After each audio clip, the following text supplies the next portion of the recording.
ચાલો મિત્રો, વાલમનગરમાં ત્યારે દૂધની બાટલી વિતરણ થાય છે, પાણીની બોટલો વિતરણ થાય છે.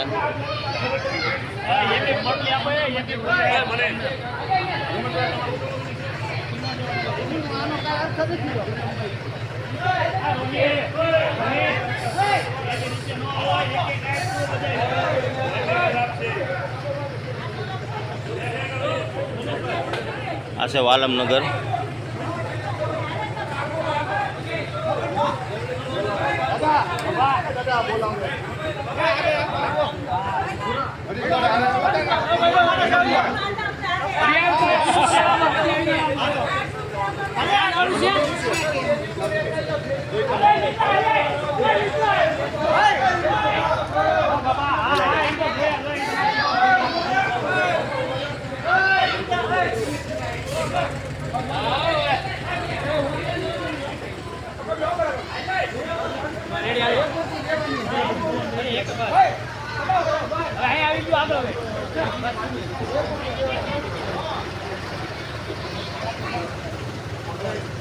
પરિષદવાળા મિત્રો આવી ગયા છે.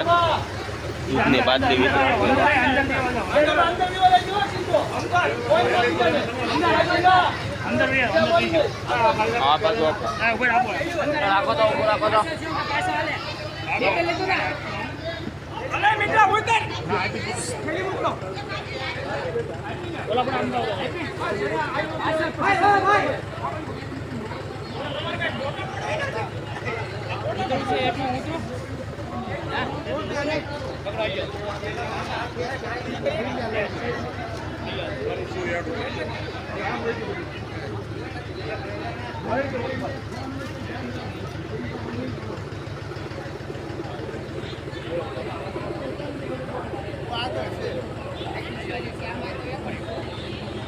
આ છે વાલમનગર.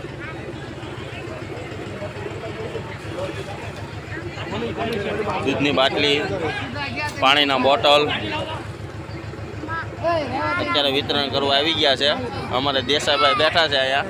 દેસાઈભાઈ, તમારે કઈ બોલવું છે?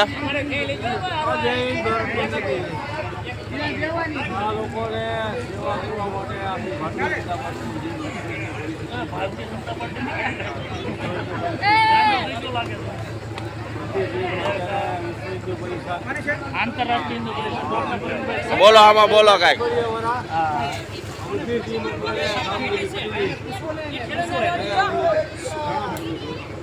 બીજું એ કે જે રેસિડેન્ટ વિસ્તારની અંદર જે કોટેજ ઇન્ડસ્ટ્રીના નામે ઇન્ડસ્ટ્રી બનાવી નાખી છે આ એસએમસીના અધિકારીઓ, આ ભ્રષ્ટ અધિકારીઓ, ભ્રષ્ટ રાજકારણીઓ, એને હિસાબે જે અત્યારે આ સોસાયટીની અંદર પોતાના ઘર વકરી વહી ગઈ છે અને પોતાના ઘરોની અંદર પાણી ભરાઈ ગયા છે, પોતાના અનાજ છે, કરિયાણું છે, બધું નષ્ટ થઈ ગયું છે. આ એસએમસીના ભ્રષ્ટ અધિકારીઓ જે મેયરશ્રી અને કમિશનર શાલિનીબેન અગ્રવાલ જે કહેતા હતા કે મોન્સૂનની કાર્યક્રમ પૂરો કરી દીધો, કાર્યક્રમમાં પૂરો કરી દીધો, મોન્સૂનની બધી કાર્યવાહી અમે પૂરી કરેલી છે, પણ હકીકતમાં આ મોન્સૂનની કોઈ કાર્યવાહી નથી. આ પહેલા વરસાદની અંદર જ તે જો 10-12 ઇંચ વરસાદ પડતો હોય અને બધાના ઘરોની અંદર 2-3 ફૂટ પાણી ભરાઈ જતું હોય તો આ એસએમસી કેટલી ભ્રષ્ટાચારી છે એ દેખાઈ રહ્યું છે. એસએમસીના કોઈ પણ અધિકારીઓ અને કોઈ રાજકીય લોકો આ સોસાયટીની અંદર ખાલી આંટો મારવા પણ નથી આવ્યા. જ્યારે મત ચૂંટણી આવશે ત્યારે મત માંગવા તમામ પાર્ટીના લોકો અહીંયા આવી જાય. પછી કોંગ્રેસ હોય, આપ હોય કે ભાજપ હોય કે કોઈ પણ પાર્ટી હોય, જ્યારે ચૂંટણી આવે છે ત્યારે મત લેવા આવી જાય. હા, ભાજપ વાળા છે આમાં. અરે ભાજપની આખી ટીમ